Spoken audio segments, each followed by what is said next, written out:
बिस्मिल्लाहिर्रहमानिर्रहीम।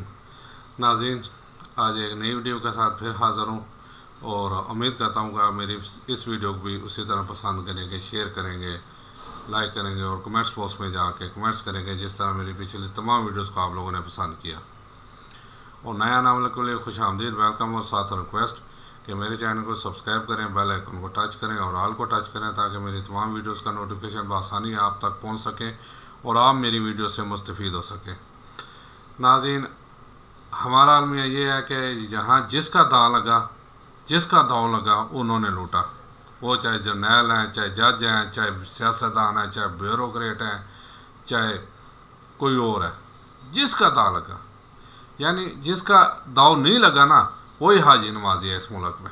अब ये मैं थोड़ी सी आपको वीडियो दिखाने लगा हूँ। ये हमारे वापडा के जो जनरल साहब हैं, चेयरमैन, उनके बेटे की है। ज़रा देखिएगा, फिर इसके बाद मैं बात करता हूँ। बागीचे हैं, फूल है, घर में कैसे बनाया ये सब कुछ? ये अल्लाह ताला का बहुत फजल है कि ये सारा कुछ जो है वो मुझे मेरे पेरेंट्स की वजह से ही मिला है और बस उन्हीं की मेहरबानी है और उसके बाद अल्लाह ताला की मेहरबानी है। कितना बड़ा ये घर है, क्या कुछ है इसमें जो आपने यहाँ पे सजाया हुआ है अपनी ज़िंदगी गुजारने के लिए? एरिया वाइज ये तकरीबन 3.3 एकड़्स पे है और इसके अलावा इसके अंदर स्विमिंग पूल है, we have a separate section for our guests, theatre है और तकरीबन 7-8 कमरे। अरे वाह, क्या बात है। अच्छा, आपने फिल्म इंडस्ट्री... जी जनाब, सुना हमारे वार्डा के जो चेयरमैन साहब हैं, उनके बेटे ने क्या कहा कि पहले मेरे वालिद साहब का जो है ना, जिन्होंने ये घर मुझे सारा कुछ, फिर अल्लाह ताला का करम है। यानी मुझे समझ नहीं आती कि शराफिया के बच्चों के पास यहाँ अरबों खरबों डॉलर, अरबों खरबों रुपए कहाँ से आ जाते हैं। हमारे बच्चे तो सारी ज़िंदगी एड़ियाँ रगड़ के गुजारते हैं और यकीन माने, अगर सही माने में देखा जाए तो हमारे बच्चे इनसे ढेरों, इनके बच्चों से टैलेंटेड हैं, ढेरों, बहुत ज़्यादा गरीबों के बच्चे टैलेंटेड हैं। क्या वजह फिर कि ये कसम रस्सी की हालत में ज़िंदा रहते हैं और इसी तरह मार जाते हैं। हमारी मिसाल दे लें, हम भी किसी के बच्चे ही थे ना। हमारे वालिद फौत हो गए, अल्लाह जन्नत करे। हमारे वालिद साहब वो थे, अल्लाह ने करवट जन्नत नसीब कराए। हमारे ब्रिटिश आर्मी में थे और एक सच्चे इंसान थे। हमारे वालिद साहब के जो इंचार्ज थे, कर्नल थे, जब पाकिस्तान बना तो टिल लगा लिया उन्होंने कि जो है ना, आप हमारे साथ चले इंग्लैंड में, क्योंकि आप एक सच्चे इंसान हैं, दीनदार इंसान हैं और वो लोग ऐसे लोगों को पसंद करते हैं। तो मेरे वालिद साहब कहा, जनाब हमने आप लोगों से लड़ के पाकिस्तान लिया, ये अपना मुल्क है, ये हमारा मुल्क है। अब आप क्या कहते हो कि मैं आप लोगों के साथ चला जाऊँ? सवाल ही नहीं पैदा होता। हमारे वालिद साहब बेवकूफ़ थे ना, बेवकूफ़ थे, आजकल के दौर के हिसाब से बेवकूफ़ थे। फिर जाते जाते उसी कर्नल ने 5 मुरब्बे सियालकोट के, जो पाकिस्तान का ज़रखेज़ तरीन इलाका है, वालिद साहब के नाम रजिस्ट्री करा के, मेरे वालिद साहब कहते हैं रजिस्ट्री घर आ गई, मेरे वालिद साहब ने वो छोड़ दी। उसने कहा, जी ये पाकिस्तान सारा हमारा है, तुम मुझे एक टुकड़ा दे रहे हो पाकिस्तान का। अब ये भी आजकल की पौध, आजकल की नौजवान नस्ल, आजकल के जो करप्ट लोग हैं, वो कह लो जी और बड़ा बेवकूफ़ सी। अरे भाई, उनके लेवल पे जाके सोचो, वो अपनी जगह ठीक थे। हमने कई बार भी उनसे ये सवाल किया कि तुसी लै लेंदे, साढ़े काम आ जाती नहीं, जरा ना तुसी अगे ठेके ते दे देंगे ज़मीन। उसका बेटा, आप अंदाज़ा नहीं कर सकते उस वक्त हमारी कैफियत क्या थी, उस वक्त हमारी सोच क्या थी। हम फुटपाथ में भी पड़े हुए थे तो ऐसा लग रहा था हम अपने घर में, फुल फर्निश्ड घर में पड़े हुए हैं। फिर आगे चलें, मेरे वाला साहब, क्योंकि ज़ाहिर है जो नौकरी पेशा थे, जो थोड़े से यानी सोच बाजार वाले लोग थे, गवर्नमेंट ने उन्हें ही आगे किया। फिर मेरे वाले साहब और बहुत से यानी और बंदों को सौंपा के आप बेरोज़गारों को जो घर खाली है उनमें उन्हें घुसेड़ो और को ये घर उन्हें दे दो। अब जो मोगलपुरा एरिया में रहते हैं, यहाँ कितनी कटरीज, बड़ी 2-2 मंजिला, 3-3 मंजिला शाहाना कटरीज, शाहाना हवेलियाँ थी। मेरे वालिद साहब ने, वो तो दूर की बात है, एक कमरे पे भी कब्जा नहीं किया। मैं ये अपने वालिद साहब की मिसाल दे रहा हूँ। जनरल आसम मुनीर साहब, मेरे वालिद साहब खुद फौजी थे और आपसे लाख दर्जे बेहतर थे। आप लोग ये करतूतें करते हो। कैसे आप लोगों के पास कितने पैसे आ जाए? ज़रा अपना मनी ट्रेल देंगे आप लोग भी कि आपके बच्चे जो है ना बाहर फर्निश बेहतरीन स्कूलों में पढ़ते हैं, कितनी सैलरी है, कितना आपके बाग बच्चे थे, कितने ख़ानदानी लैंडलॉर्ड है। मेरे वाला साहब ने कहा, हमने इससे पे भी उससे कहा कि जनाब आप कोई एक आधी हवेली कब्ज़े में कर लेते, आप माशाल्लाह आपके 6 बेटे 2 बेटियां, ज़ाहिर है एक कुंभापुरा, फिर गांव हमारे ननिहाल का, वहाँ से जो भी आता वो हमारे पास ही ठहरता, यानी हर महीने 8-10 बंदे तो वहाँ से लाजमी आते थे। मेरे वाले साहब बाद में रेलवे में फायर ब्रिगेड में रहे। तो कहते यार तुम लोग वो अंदाज़ा नहीं कर सकते जो हमारी कैफियत थी। हम सारे मुल्क को अपना मुल्क समझते थे, हम हर घर को अपना घर समझते थे। हमारे अंदर उस वक्त एक इंसानियत की ऐसी शम्मा जली हुई थी कि जो बाहर सड़क पे पड़ा हुआ था, जो फैमिली पड़ी हुई थी, हम कहते थे उसे जो है ना घर दे, ये उसका हक है। आजकल के दौर के दे मियाँ साहब को देख लें, कितना वो रायमंड महल, इंग्लैंड में फ्लैट्स, खान साहब को देख लें, बनीगाला महल, बिलावल हाउस देख लें 3-4, यूसुफ रज़ा गिलानी के देख लें उनके 3-4, और जर्नैल तो इल्ला माशाल्लाह, उनके बच्चे देख लें, बच्चे बाहर स्कूलों में पढ़ रहे हैं। एक मैं वाक़या पेश करता हूँ कि जो है ना एक इंग्लैंड का मेजर गया है, इंडिया का मेजर गया सॉरी, वहाँ जो ये जाते हैं जाके लेक्चर देते हैं, तो लेक्चर दे रहा था, तो एक बच्ची ने कहा कि जनाब आप कश्मीर का मसला क्यों नहीं हल करते? अब वो फौजी था, वो भी जनरल था जो भी। कहता है आप पाकिस्तान से हो? कहता है हाँ। आप किसी जनरल या ब्रिगेडियर की बेटी हो? कहता है हाँ। कहता है मेरा बाप ब्रिगेडियर है। कहता है आप हम जनरल या ब्रिगेडियर सोच भी नहीं सकते अपने बच्चों को बाहर तालीम दिलाने की। हम में और आप में ये डिफरेंस है। इसीलिए आज इंडिया देखें कहाँ से कहाँ चला गया। अब बात वही है कि अपना अब ज़रा ये देखिएगा, एक और थोड़ा सा ये कुछ अशार है लेकिन बिल्कुल हम पे फिट बैठते हैं।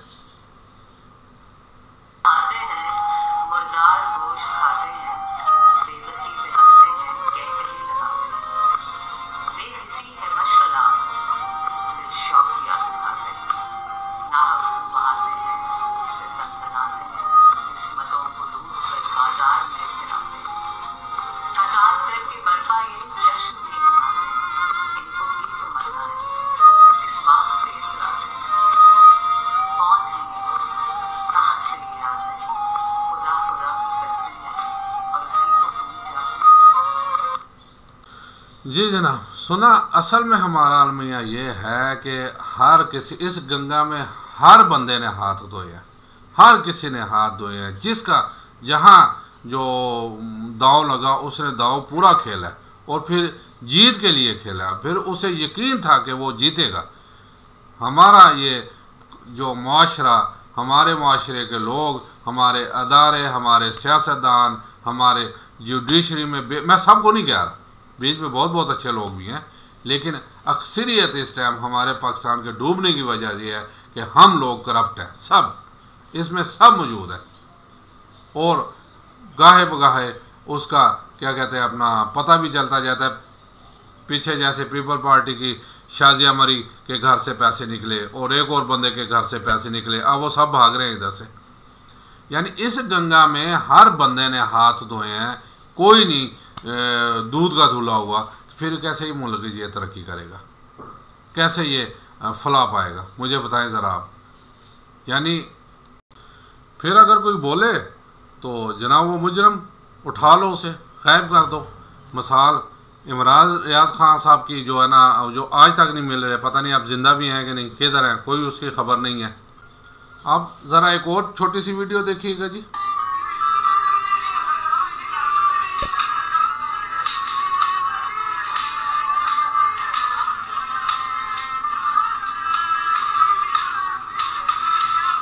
ये आप पहचान तो गए होंगे ये कौन लोग हैं।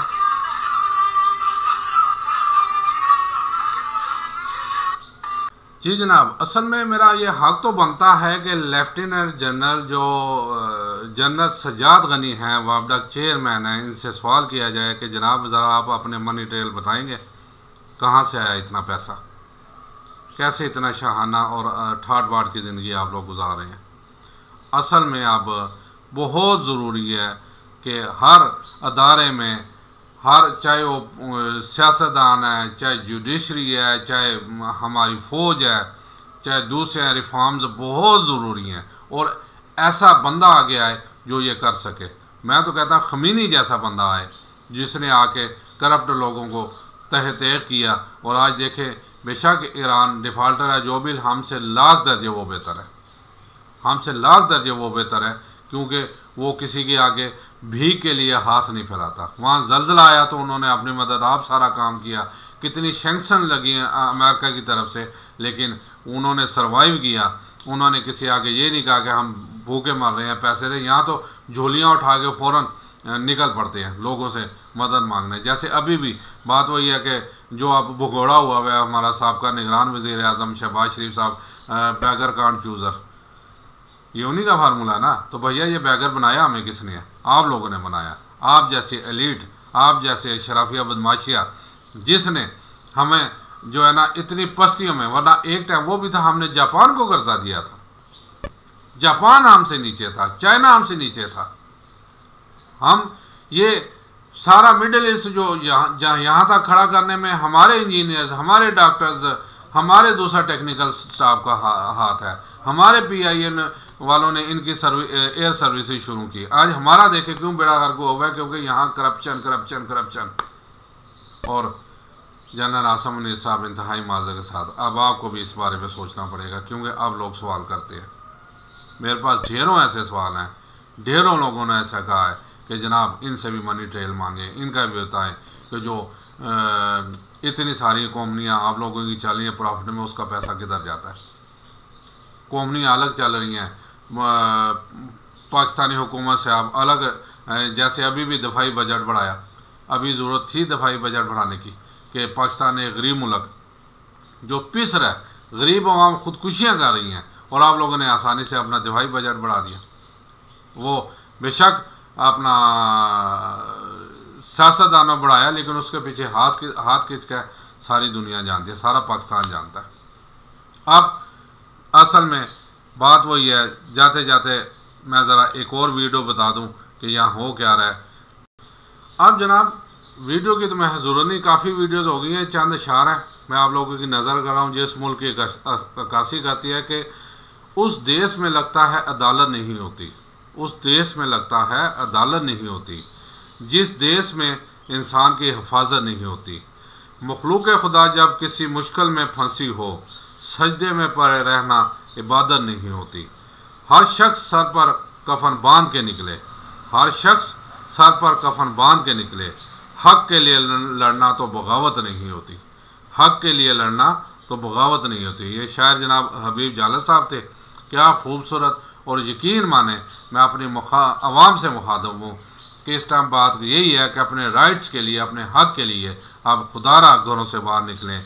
और अगर क्या नाम है, अब तो वाहद एक ही हाल रह गया कि सिविल नाफरमानी तहरीक, इसके अलावा और कोई चीज़ ना रहा। देखिए आप किन के आगे भीख मांग रहे हैं। मैं आप आवाम से मुखातब हूँ, उनसे जिनको खुद सारी मुफ्त आसाइशें मिल रही हैं, जिनको खुद सारी सहूलतें मिल रही हैं, 3-3 हज़ार यूनिट बिजली के मिल रहे हैं, टेलीफोन की सहूलतें मिल रही हैं, गाड़ी में पेट्रोल फ्री, गाड़ियाँ फ्री, बाई एयर जहाँ जाना चाहें, जैसे सेनेट के चेयरमैन ने आप किया कि रिटायरमेंट के बाद भी चाहें तो हेलीकॉप्टर मंगवा सकते हैं। इनके आगे आप हाथ फैला रहे हैं। कैसे वो अपनी ये सारी सहूलतें ख़त्म करेंगे? कैसे वो इतना बड़ा दिल करेंगे कि नहीं जनाब हमारी आवाम गरीब बन रही है, हम छोड़ दें, जो ये चीज़ सहूलतें नहीं रहते? सवाल ही नहीं पैदा होता। उन्होंने आवाम की संगी पे नो रख के, जैसे वो बिजली के बिल बढ़ा रहे हैं, पेट्रोल बढ़ा रहे हैं, सुई गैस बढ़ा रहे हैं, हालांकि सुई गैस आजकल मिल भी नहीं रही, आवाम से वसूल करेंगे। और अब वाइस चेयरमैन जो वापडा के थे, कल सुने उसका कि फिर क्या हुआ जी, बिल बढ़ गए। ये तो बढ़ने ही थे, आगे वो जितनी मर्जी तमहीदे बांधे, लेकिन असल में ये खुद जो है ना डकैत हैं, बहुत बड़े डकैत हैं। और फिर हमारे निगरान वज़ीर आज़म साहब वो कहते हैं जी जाओ जरा, जब भारत जाओ जरा तो जाना चला जावे। यही नहीं पता कि यहाँ की सारी करीम चली गई, इस मुल्क का हाल क्या बनेगा। ये मुल्क मुँह औंधे मुँह नीचे गिरेगा। लेकिन उन्होंने दी बुला तो उन्होंने सारे ने टिकट कटा के जेब च रखा होया, इन्हें सारे ने नस जाना, सारे जिन्हें शराफिया बदमाशियां ने इतों नस जाना। पीछे कौन रहेगा? सिर्फ मैं और आप। इसीलिए मैं डायरेक्ट अवाम से मुखातब हूँ, खुदारा होश के नाहन लें और बाहर निकलें और अपने हक़ के लिए, राइट्स के लिए सिविल नाफरमानी तहरीक चलाएं। मैं सिर्फ एक बात हमेशा कहता हूँ कि पुरअमन होनी चाहिए, कोई पुरतशद्दुद नहीं होनी चाहिए, किसी इमलाक को नुकसान नहीं पहुँचना चाहिए, क्योंकि ये सारी इमलाकें हमारी अपनी हैं, हमारे टैक्सों से बनी है। अगर इमलाक को नुकसान पहुँचाएंगे तो ये हम ही से दोबारा पैसे निकाल के ये बनाए जाएंगे।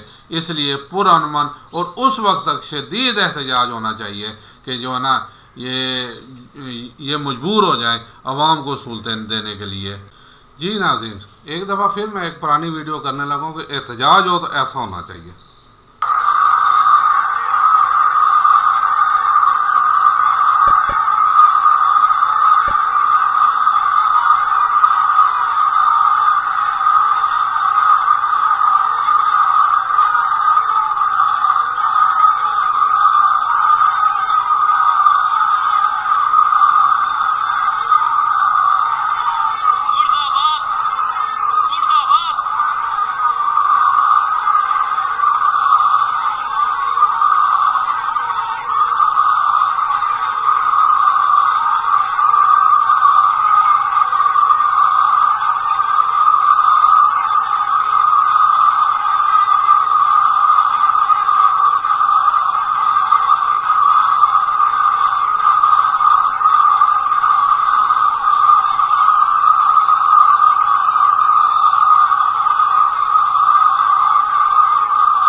असल में एहतजाज वही होता है जो नज़र आता है। अब बाहर के जो सिविलाइज्ड कौम है वो लाखों ही तादाद में बाहर निकलते हैं और सिर्फ कतवे उठा के, वो कोई तोड़ फोड़ नहीं करते, वो कोई तशद्दुद नहीं करते, कतवे उठा के। लेकिन इतनी ज़्यादा तादाद में निकलते हैं कि हुकूमतों को अपने फैसले जो है ना बदलने पड़ते हैं।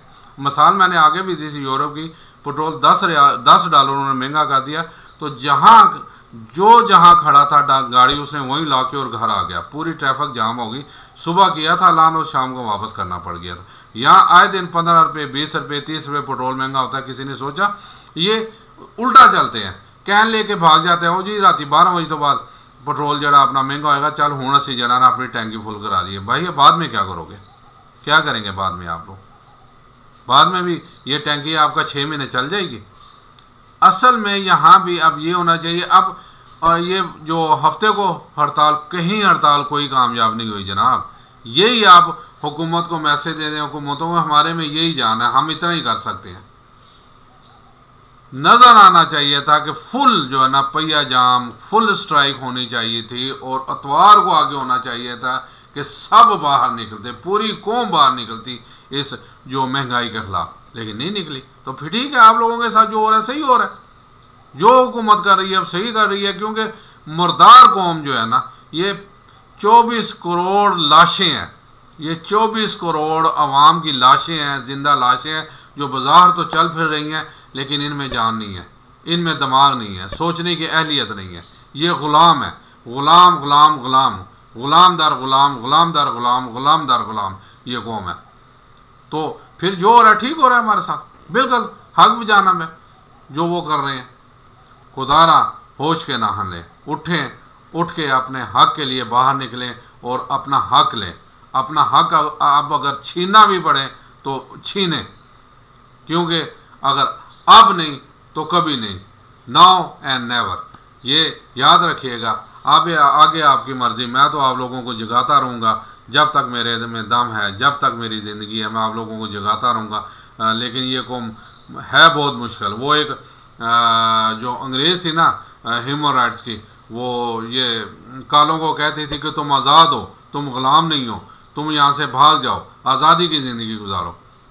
लेकिन जब उसका इंटरव्यू हुआ था कि सबसे मुश्किल काम आपको क्या लगता था, कहता जी इनके ज़हनों में ये डालना कि आप लोग आज़ाद हो। ये मानते ही नहीं थे, ये कहते थे नहीं हम ग़ुलाम हैं। आज यही हम पाकिस्तानियों का हाल है। हम कहते ओ जी असी की कर सकते हैं, असी तो ग़ुलाम कौम आ, साढ़े हाथ ही किएगा।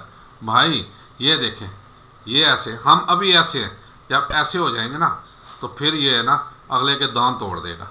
बस मैं इतना कहता हूँ, इजाज़त चाहता हूँ जी। अस्सलाम वालेकुम वरहमतुल्लाहि व बरकातुहू।